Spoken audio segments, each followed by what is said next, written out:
نبی اکرم صلی اللہ تعالی علیہ وآلہ وسلم کے ایک صحابی تھے، بہت غریب جوان صحابی ہیں۔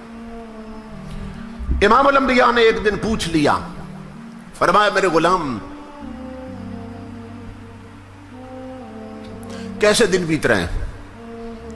عرض کی آقا برادری میں امیر لوگ بھی ہیں مگر میں بہت غریب ہوں، اور اس غریبی کی وجہ سے میری طرف کوئی توجہ ہی نہیں دیتا ہے۔ غریبوں کے جہاں میں وقت بھی رک رک کے چلتا ہے، کبھی صبح نہیں ہوتی کبھی شامیں نہیں ہوتی۔ میں آقا غریب ہوں، غریب کو کون پوچھتا ہے؟ محبت بری گفتگو ہو رہی تھی حضور کے ساتھ، اچانک جبرائیل امین آ گئے اور آ کے عرض کی اللہ کے حبیب کہ جس جوان سے محبت بری گفتگو فرما رہے ہیں نا، یہ تو کل زور تک زندہ ہے،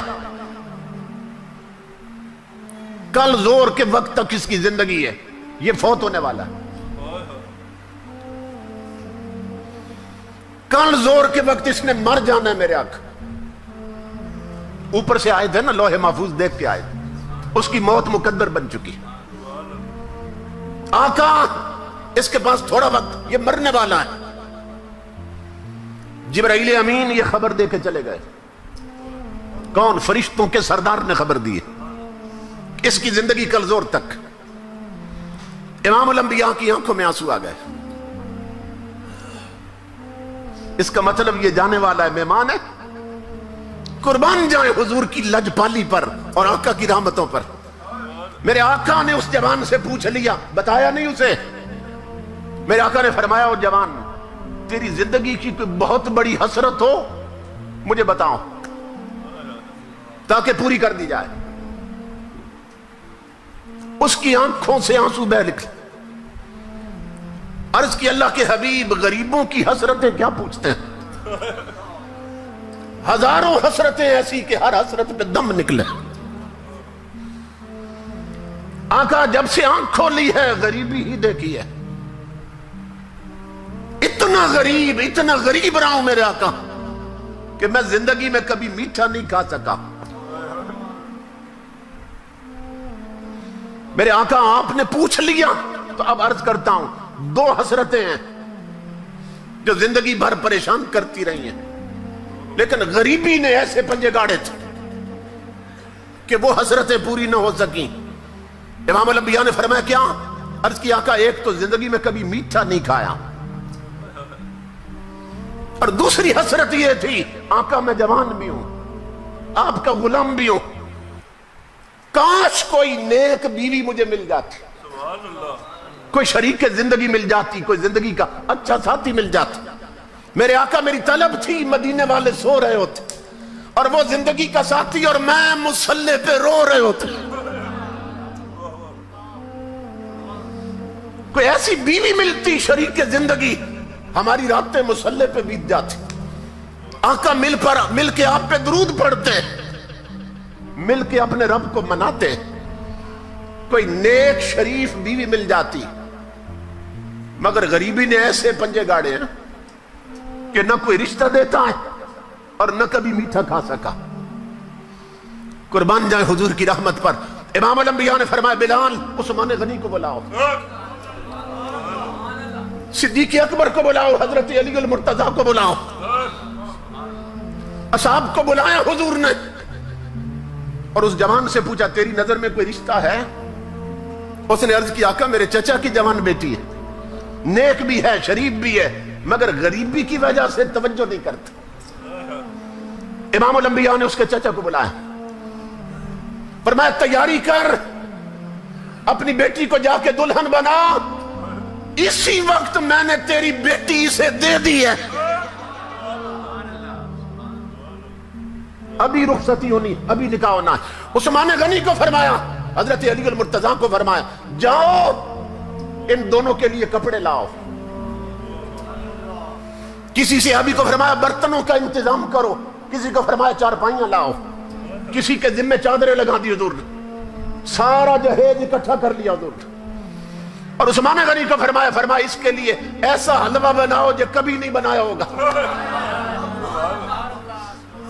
قربان جائیں کہ کل اس نے چلے جانا ہے، آج دونوں حسرتیں پوری کر دو اس کی۔ اتنا بھلا تو ماں نہیں چاہتی جتنا حضور چاہتے ہیں۔ امام الانبیاء کے غلاموں، مسجد نبوی میں اس کا ابھی حضور نے نکاح پڑھا دیا۔ ایک صحابی سے فرمایا تیرا گھر خالی ہے، تو اسے دیتا ہے؟ اور اس کی آقا قربان، فرمایا اس گھر میں اس کی بارات لے جاؤ، دلہن بھی پہنچاؤ، حلوہ بھی پہنچاؤ، سامان بھی پہنچاؤ۔ امام الانبیاء کے غلاموں، سب کچھ پہنچ گیا۔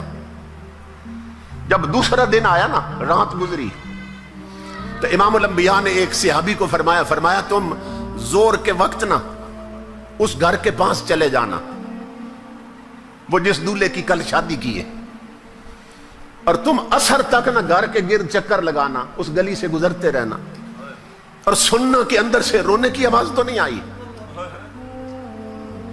اور جو ہی رونے کی آواز آئے مجھے بتانا تو نے آ کے۔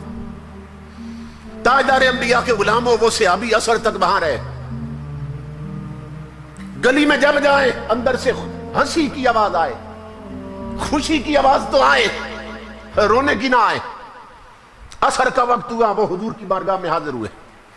امام الانبیاء نے فرمایا میرے غلام کیا خبر ہے؟ عرض کی آقا وہاں تو کوئی رونا نہیں ہے، اندر سے تو ہنسی کی آواز آ رہی، اندر سے تو خوشیاں پنپ رہی۔ امام الانبیاء سجدے میں گرے، مولا یہ کیا راز ہے؟ جبریل فرشتوں کا سردار ہے، اس نے خبر دی تھی کل زور کے وقت جوان نے فوت ہو جانا ہے، اور ابھی تک وہاں رونے کی آواز نہیں آئی، اندر خوشیاں ہنسی ہیں۔ مولا کیا راز ہے؟ اللہ رب العزت نے آواز دی میرے حبیب مجھے اپنی عزت کی قسم جو جبریل نے بتایا تھا سچ بتایا تھا، تقدیر یہی تھی آج اس جوان نے مر جانا ہے، زور کے وقت فوت ہونا ہے، لیکن میرے حبیب جب آپ نے اس کی شادی کر کے سامان بھیجا، کھانے کا انتظام بھی آپ نے کیا تھا، جب آپ نے کھانا بھیجا نا تو عشاء کے وقت دلہا دلہن نے جب دسترخوان لگایا کھانے کے لیے، میرے حبیب ادھر وہ لقمے توڑنے لگے، ادھر دروازے پر کسی بھوکے نے آواز دے دی، اس نے آواز دی تھی میں کئی دنوں کا بھوکا ہوں، مجھے کھانا دو۔ جسے آپ نے دولہا بنایا تھا اس نے دلہن سے کہا، اس نے کہا میرے لیے یہی کافی ہے، مجھے تیرے جیسی شریف بیوی مل گئی، یہی کافی ہے کہ تیرا نکاح حضور نے میرے ساتھ کیا، تو اگر تو اجازت دے تو یہ سارا اٹھا کر فقیر کو نہ دے دے۔ اللہ رب العزت فرما رہا میرے حبیب جو میٹھا اس نے کبھی نہیں کھایا تھا آج ملا وہ بھی اس نے میرے نام پہ دے دی۔ تو جب روٹی اور حلوہ پہنچا نا فقیر کی جولی میں، فقیر نے ہاتھ اٹھائے، مولا ان کی خوشیاں سلامت رکھنا، اس جوڑی کو خوشیاں دینا، انہیں اولاد دینا۔ اے میرے حبیب مجھے اپنی عزت کی قسم، تقدیر وہی تھی کہ اس نے مر جانا ہے، لیکن جب غریب کے ہاتھ اٹھے ہیں میں نے تقدیر بدل کر زندگی بڑھا دی ہے۔ نعرہ تکبیر، نعرہ رسالت، نعرہ رسالت، نعرہ حیدری، تاجدار ختم نبوت، عظمت و شان مصطفیٰ کریم۔